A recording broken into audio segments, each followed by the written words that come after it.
बड़ी पलाई मैं मैसेज न सेंड करेला।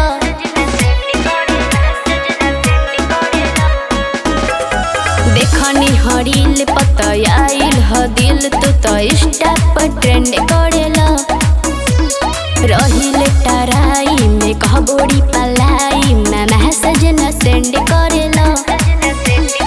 आज बतियाइब कल से पटाइब लइका नई नई सहुआन हई रे पगला हमायो में के ना हई दिल के हु पपी घल जाए लइकियो में के ना हई सहुआन हई रे पगला लइकियो में के ना हई।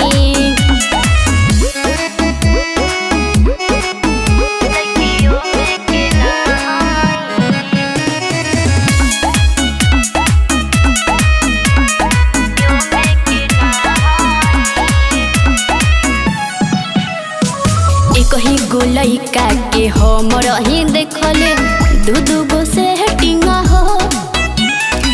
एगो से गिफ्ट लेके दूसर वाली के देले गारंटी हो।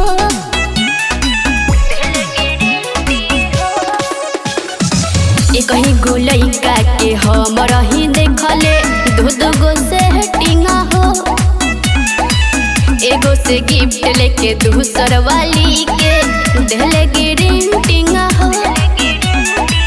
अपना याद में कहम तू बाद में 36 गो आइल गई सहुआन हई रे पगला हमायो में के ना हई दिल के हु पपी घल जाए लइकियो में के ना हई।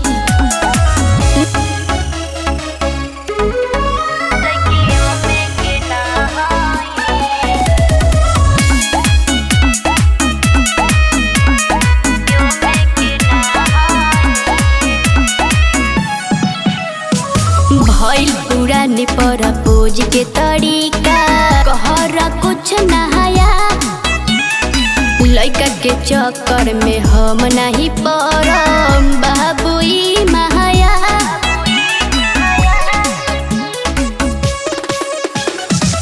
गइल पुरानी प्रपोज के तरीका कहरा कुछ नहाया। लइका के चक्कर में हम नहीं पड़म बाबू